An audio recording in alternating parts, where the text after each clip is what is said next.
الحمدللہ رب العالمین. شافع الکونوں مکار کی راہ دکھلاتا رہا, گمراہان شرک کو توحید سکھلاتا رہا. پرچم اسلام اپنے درخشاں کے روپ میں بت قدوں کی چار دیواری پر لہراتا رہا. اس گلی میں عصر عابر فقیر بے مثال سنت الخیر الورا کے زمزمے گاتا رہا. ملت اسلامیہ کے درخشندہ ستاروں, آج میں آپ کے سامنے اسلام کے ایک عظیم سپوت اور مسلمانوں کے ایک عظیم محسن کا ذکر و خیر کرنا چاہتی ہوں, جس کے فیوض سے ایک عالم نے استفاد کیا اور کر رہا ہے کہ, اور جس کی بے پاک زبان اور بے خوف قلب نے ہزاروں گمراہوں کو راہ ہدایت سے روشناس کرایا, اور جس کی بے مثال قیادت ملت اسلامیہ انڈیا نے اپنے دین اور ایمان کی حفاظت کے لیے تن من دھن کی بازی لگا دی اور بے مثال قربانیاں پیش کی. میری مراد حجت الاسلام حضرت مولانا محمد عاصم نانوتوی رحمت اللہ علیہ. ملت اسلامیہ کے درختے دلوں, یہ وہی مجاہد جلیل ہے کہ جنہوں نے باطل کو مٹانے اور اسلام کا پرچم لہرانے کے لیے تن من دھن کی بازی لگا دی. حکومت برطانیہ نے ہندوستانوں پر غاصبانہ سکہ جمایا, اسلام کو مٹا کر عیسائیت کی تبلیغ شروع کی, ظلم و ستم کے پہاڑ توڑے گئے, کئی لاکھ مسلمانوں کو شہید کر دیا گیا جن کے گھروں میں ہاتھی جھومتے تھے. پھوٹا کٹوالے کا تدر کر بھیک مانگنے پر مجبور ہو گئے. شاہی خاندان کی بیگمات پٹی چادریں سروں پر ڈال کر گھروں میں کھانا پکانے کی نوکری کرنے لگی. وہ پردہ نشین عورتیں جن کے دیدار سے چاند صورت رکھتے تھے تدر کر بھیک مانگنے پر مجبور ہو گئے. ہر طرف تباہی و بربادی کا دور دورہ تھا, خون پانی کی طرح بہ رہا تھا. گلی کوچوں میں نعشیں ایک طرح پڑی تھی کہ درندے اور پرندے دن دہاڑے نوچتے اور کھسوٹتے تھے. مسلمانوں کو خنزیروں کی کھالوں میں بند کیا جاتا تھا تو ہندوؤں کے منہ میں گائے کا گوشت ٹھوسا جاتا تھا. الغرض پوری داستان خون سے لبریز ہے. بالآخر عیسائیت کو مٹانے کے لیے دلی میں ایک میٹنگ بلائی جاتی ہے. بصارت و بصیرت کا پیکر عاصم نانوتوی رحمت اللہ علیہ. عاصم نانوتوی رحمت اللہ علیہ دور اندیش مشورے دیتا ہے, جس کے نتیجے میں ہندوستان میں عیسائیت کی ٹکر کے لیے فضا قائم ہو جاتی ہے. محترم بزرگوں اور میری پیاری پردہ نشین ماں اور بہنوں, اس عظیم ہستی نے عیسائیت کو مٹانے کے لیے کیا کچھ نہیں کیا. شاملی کا میدان ہے, حق و باطل کی جنگ جاری ہے. آپ میدانی جنگ کے ایک کونے میں جا کر بیٹھ جاتے ہیں.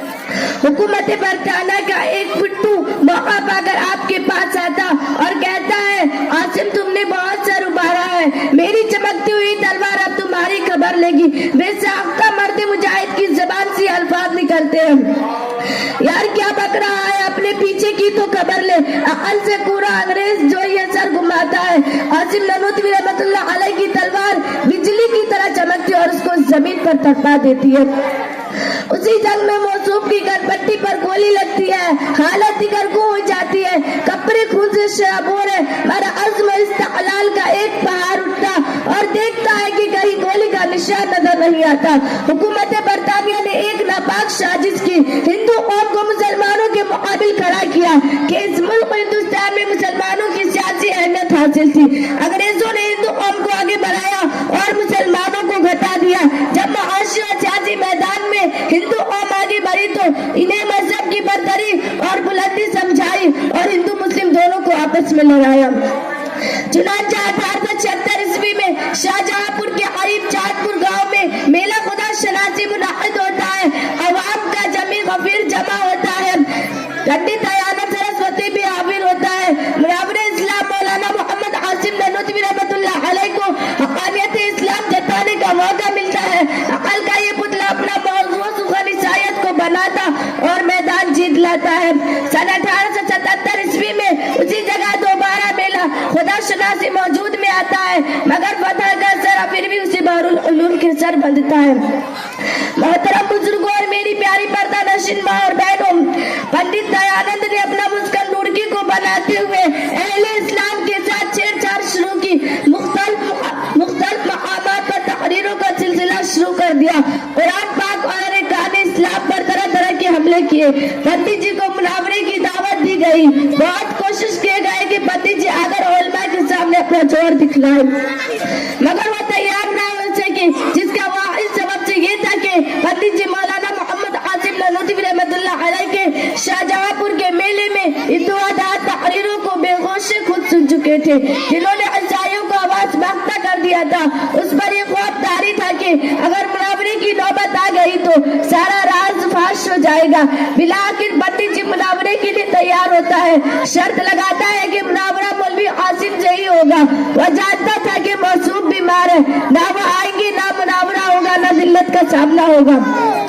معصوم کو جب اس کی اطلاع ملتی ہے تو کمزوری کے باوجود بھی تیار ہو جاتے ہیں اور پیدل نور کی کو روانہ ہوتے ہیں۔ سرزمین نور کی زبان حال سے چیخ اٹھتی ہے، کس شیر کی آمد ہے کہ رن کانپ رہا ہے، کس شیر کی آمد ہے کہ رن کانپ رہا ہے، رن ایک طرف چڑھ کے کہن کانپ رہا ہے۔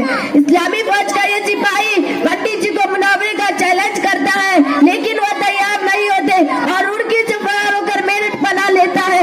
مختلف تدبیروں سے لوگوں کو بہکاتا ہے۔ مسلمانی میرٹھ کے اصرار پر مولانا محمد عاصم نانوتوی رحمۃ اللہ علیہ وہاں پہنچتے ہیں تو پنڈت جی کو فرشتے نظر آنے لگتے ہیں اور مناظرہ سے انکار کر دیتا ہے، مگر علم و عمل کا پیکر عاصم نانوتوی رحمۃ اللہ مولانا محمد عاصم نانوتوی رحمۃ اللہ علیہ نے مختلف تدبیروں میں اس کے تمام اعتراضات اور جوابات کو تفصیل سے بیان کر کے عوام کے ایمان کو بچایا اور غیروں کو حقانیت اسلام کا قائل ہونے پر مجبور کیا۔ خلاصہ یہ ہے کہ جب بھی کہیں کسی شکل میں اسلام اور مسلمانوں کو دشمن اسلام سے کوئی خطرہ درپیش ہو، مولانا محمد عاصم نانوتوی رحمۃ اللہ علیہ نے اپنی خوددادہ صلاحیتوں سے اس کا کما کیا اور ہمیشہ باطل کو روپوش ہونے پر مجبور کیا۔ اللہ تعالی حضرت کو پوری امت کے جانب سے سزائے خیر عطا فرمائے۔ آخر میں ایک شعر پر اپنی تقریر کو ختم کرتی ہوں۔ یہ سنگیا جو آئل ہے رستے سے ہٹا کر دم لیں گے، یہ سنگیا جو آئل ہے رستے سے ہٹا کر دم لیں گے، ہم پھول بھی ہے تلوار بھی ہے باطل کو مٹا کر دم لیں گے۔ السلام علیکم ورحمۃ اللہ وبرکاتہ۔